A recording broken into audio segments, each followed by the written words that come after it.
Hello everyone, welcome back again बेटा। तो आज हम डिस्कस करेंगे class 12 chapter number first, relation and function. तो बच्चे, सबसे पहले हमें एक वर्ड आप लोगों को दिया हुआ है रिलेशन। रिलेशन क्लियर होना चाहिए। What do you mean by relation? अगर मैं यहाँ पे रिलेशन की बात करूँ तो सिर्फ आप लोग, अगर मैं बात करूँ तो you are related to your mother, you are related to your father, right, you are related to your sister, you are related to your brother. आप रिलेशन में हो, ठीक है, अपने मम्मी पापा के साथ, अपने भाई बहन के साथ, राइट। तो अगर मैं यहाँ पे एक जनरल बात करूँ तो रिलेशन होने के लिए हमें दो पर्सन की ज़रूरत होती है, राइट। तो अगर मैं यहाँ पे मैथ्स की फॉर्म में बात करूँ तो यहाँ पे मेरे को क्या चाहिएंगे बच्चे? Two elements. क्या चाहिएंगे? टू एलिमेंट्स, ठीक है। तो अगर मैंने बात की ए इज़ अ सेट, अगर यहाँ पे ए मेरा कोई सेट है और यहाँ पे मेरा कोई सेट है बी, बी जो है, अगर मैं बात करूं ए का रिलेशन किसके साथ? बी के साथ। अगर यहाँ पे मेरे पास एलिमेंट्स है 1 2 3 और यहाँ मेरे पास एलिमेंट्स है 4 5 6, ठीक है, क्लियर है सबको? तो बच्चे, अगर मैं यहाँ पे बात करूं तो मैं एलिमेंट्स का रिलेशन कैसे निकाल सकती हूँ? ध्यान से देखना। अगर मैं यहाँ पे बात करूं तो 1 का रिलेशन 4 के साथ हो सकता है, 1 का रिलेशन 5 के साथ हो सकता है, क्योंकि मैं बात कर रही हूँ रिलेशन ए से बी तक। तो ये आपका ए है, ये बी है, क्लियर? तो ध्यान से देखना बच्चे, 1 का रिलेशन 6 के साथ, क्लियर? तो सबसे पहले मैंने लिखा, अगर यहाँ से मैं कोई रिलेशन फाइंड आउट कर रही हूँ किसका? ए से बी तक, तो वो रिलेशन में सबसे पहले मैंने यहाँ पे क्या लिखा?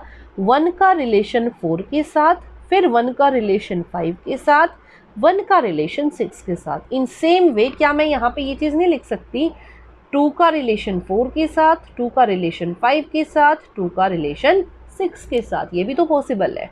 तो 2 का रिलेशन 1 के साथ, 4 के साथ, 2 का रिलेशन 5 के साथ, 2 का रिलेशन 6 के साथ। इन सेम वे यहाँ से रिलेशन 3 का भी होगा, 3 4, 3 5 और 3 6।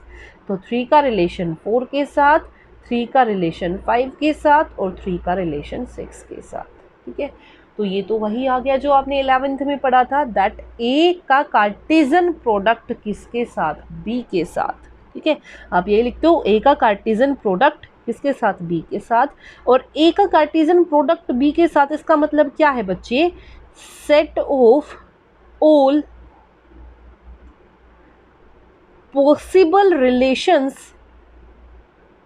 set of all possible relations of element of set A to element of set B. Clear? I hope it is clear to everyone.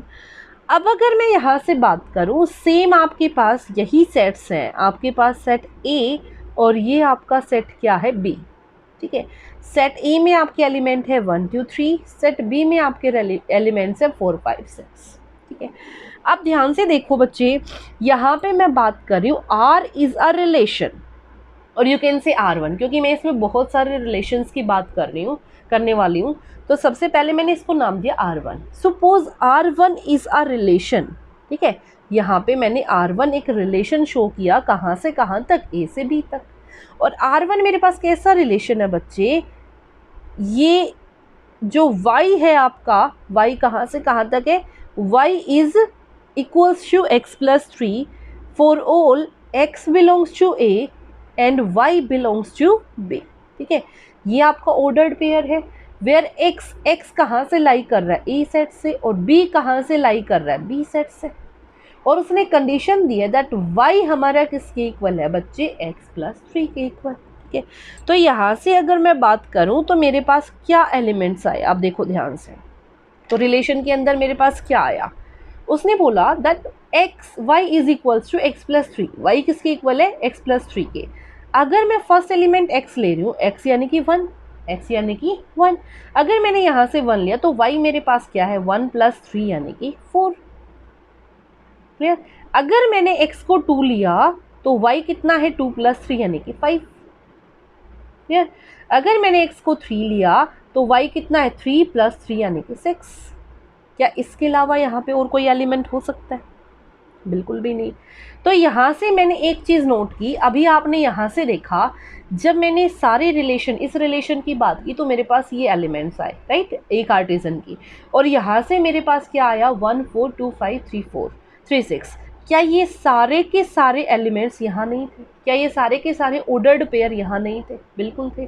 तो यहाँ से मेरे पास एक कंक्लूजन निकला है बच्चे, और वो कंक्लूजन मेरे पास क्या है, ध्यान से सुनना। If R is relation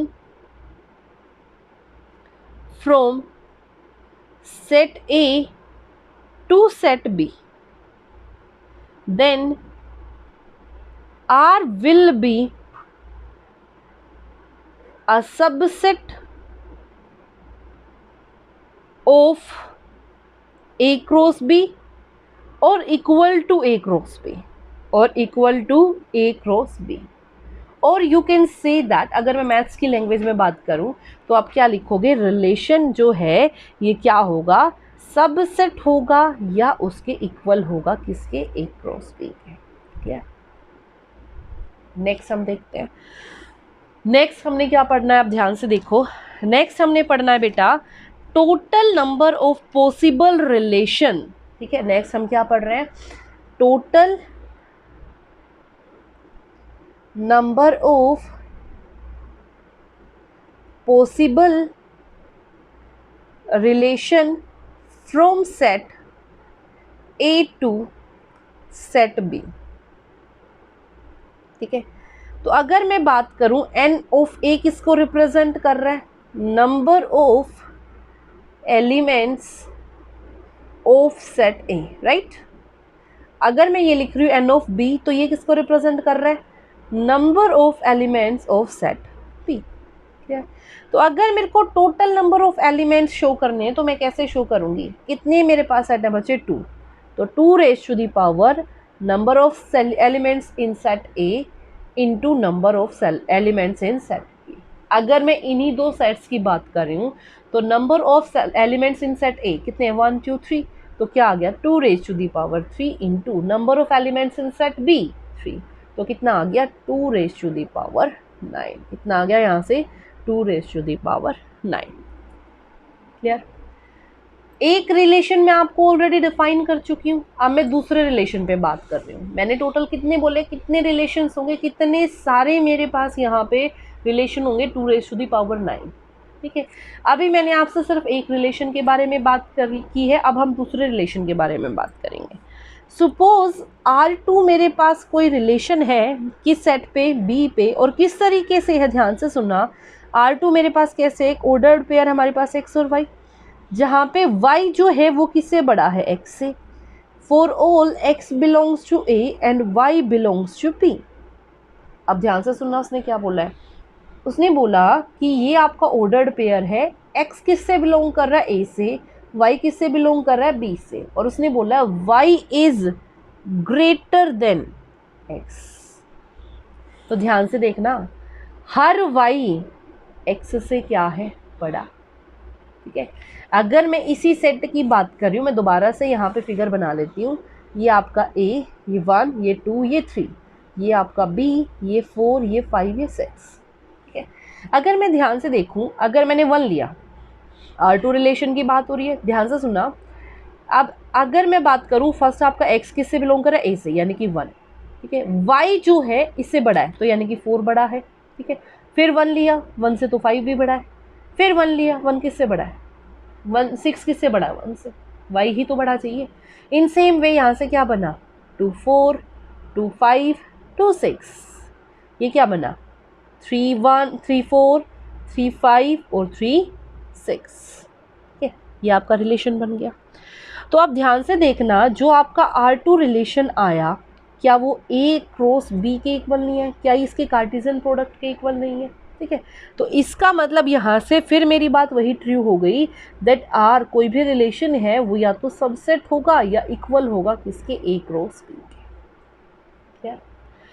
next पढ़ते हैं, और ऐसे रिलेशन को नाम दिया गया बच्चे। ठीक है, अगर मैं यहाँ पे बात करूँ, if there is a relation जिसमें जो रिलेशन किसके इक्वल होगा, ए क्रॉस बी के। अगर ऐसा कोई मेरे पास रिलेशन बनता है जिसमें रिलेशन ए क्रॉस बी के इक्वल है, तो ऐसे रिलेशन को आप क्या बोलोगे, यूनिवर्सल रिलेशन। इसको आप क्या बोलोगे, universal relation. It is clear to everyone.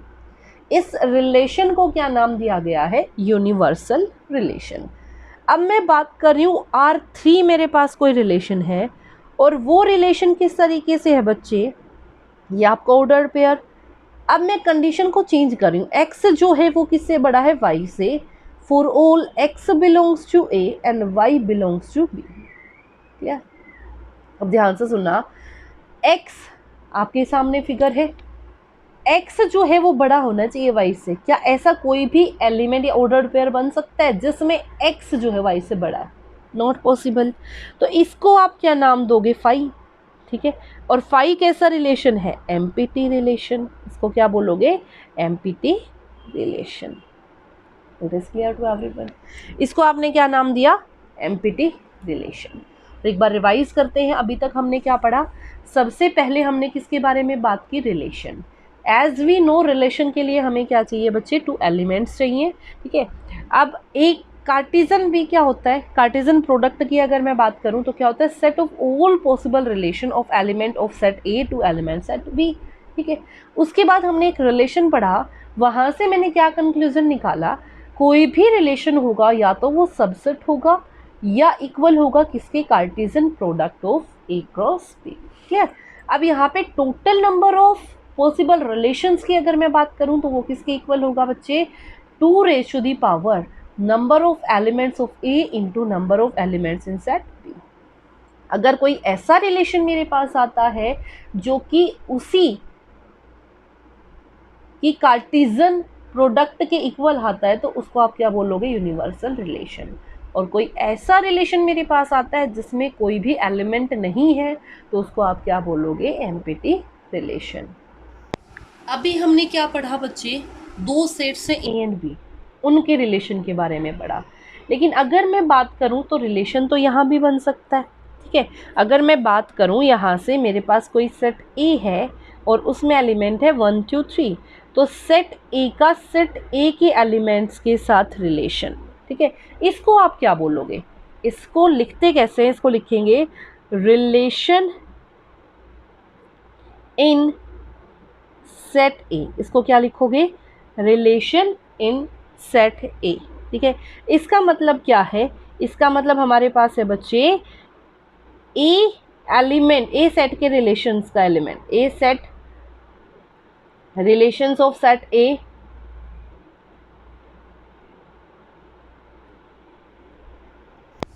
Relation of elements of set A two elements of set ए।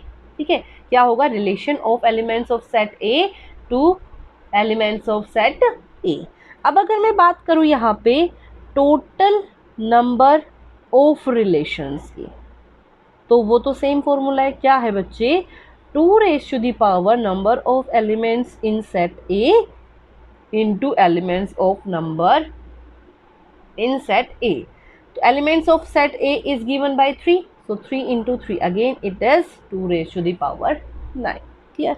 अब इसी से मेरे पास यहाँ पे फिर वही सेम कंक्लूजन निकलेगा, that relation is a subset और equal to A cross A. ठीक है, अगर मैं यहाँ पे ए क्रॉस ए को डिफाइन कर रही हूँ तो वो कैसे आएगी बच्चे, 1 1 1 2 1 3, 2 1 2 2 2 3। ठीक है, 3 1 3 2 3 3। ठीक है, अगर मैं बात करूं तो ये तुम्हारा कार्टेशियन हो गया। ठीक है, अब आगे इसके बारे में सेम चीज़ें डिस्कस करते हैं, ध्यान से सुनना बेटा। मेरे पास क्या होता है, अगर मेरे को यूनिवर्सल रिलेशन बनाना है तो मेरे को क्या दिखाना पड़ेगा, यूनिवर्सल का मतलब क्या है, ये सारे के सारे एलिमेंट्स इसके अंदर आए। तो ध्यान से देखना बेटा, 3 + 3 6, 3 + 2 5, तो यहाँ से मैं ऐसा कोई रिलेशन बना सकती हूँ, बिल्कुल बना सकती हूँ। ध्यान से देखना, उसको मैं क्या लिखूँगी, जिसमें ये सारा का सारा आएगा, तो उसमें मैंने यहाँ पे लिखा, मान लो सेट ऑफ तो इसको हमने क्या लिखा बच्चे, x और y मेरे पास कोई ऑर्डर्ड पेयर है, वो किस तरीके से है, that sum of x plus y is less than equal to 6 where x belongs to set A and y is also belongs to set A।